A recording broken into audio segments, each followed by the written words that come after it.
आमचोक गाउँपालिका आयोजक पालिकालाई निकै कठिन जित निकालेर उपाधि जित्न सफल च्याम्पियन टिम लेटाङको spiker first spiker Lilima Limbu हुनुहुन्छ हामीसँग। स्वागत छ यहाँलाई।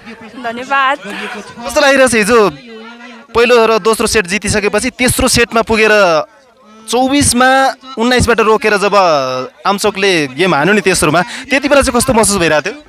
तर हामीलाई त्यस्तो कठिनाइ त परेको थिएन, तर हामीले त्यो सेट हामीले जितिसकेको गेम हो, हार्दा चाहिँ अलिक नराम्रो लाग्यो। तर लास्टमा फेरि आमचोकले राम्रो कमब्याक गरेर बराबरी दुई सेट भयो अनि लास्टमा चाहिँ फेरि हामीले जित्न सफल भयौँ।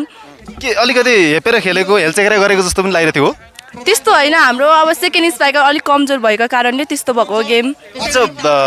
सर्वोत्कृष्ट खेलाडी महिला तर्फको सर्वोत्कृष्ट आफू भइरहँदाखेरि कस्तो लागिरहेको थियो आमचोकमा सर्वोत्कृष्ट भन्दा? धेरै नै खुसी लागेको छ। अब मैले पाउँछु जस्तो चाहिँ लागेको थिइनँ, तर पाएँ। अब त्योभन्दा अगाडि दुईवटा गेममा मैले आफ्नो राम्रो गेम देखाउन सकेको थिइनँ, तर फाइनलमा राम्रो गेम देखाएँ, त्यसमा खुसी छु म। अगाडि कलेक्सन टिमहरूमा अब आमचोकबाट पनि दिङलामा गएर त्यहाँ जितेको, त्यहाँ पनि बेस्ट प्लेयर भएको अनुभव पनि छ होइन? आफ्नै घरेलु टिम लेटाङबाट चाहिँ यसरी आएर जित्दै गर्दा लेटाङबाट गाउँपालिकाबाट अनि समर्थकहरूबाट चाहिँ यहाँसम्म आउनको निम्ति यति टाढा आएर गेम जित्नको निम्ति सपोर्ट कस्तो छ?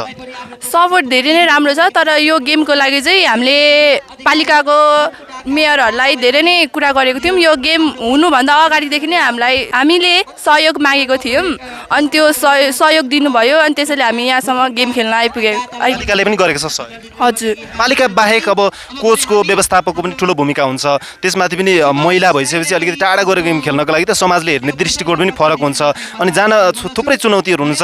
त्यो बेला टाढा गएर गेम खेल्दै गर्दा चाहिँ आउनको निम्ति अब यातायातको कुराहरू हुन्छ, यति टाढा आउनको निम्ति अरू सपोर्टहरू सम्झिनु पर्दा को हुनुहुन्छ? हाम्रो विशेष चाहिँ हाम्रो लेटाङ नगर भलिबल क्लब छ, त्यहाँदेखि चाहिँ थुप्रै मान्छेहरू हुनुहुन्छ, बडाहरू आन्टीहरू हुनुहुन्छ, उहाँहरूले चाहिँ धेरै सपोर्ट गर्नुहुन्छ। विशेष बेस्ट प्लेयरको उपाधि पनि सँगसँगै च्याम्पियन पनि बनिरहँदा आगामी दिनमा पनि खेल जीवनको उत्तरोत्तर प्रगतिको शुभकामना। यहाँलाई यो समयको लागि धन्यवाद। धन्यवाद।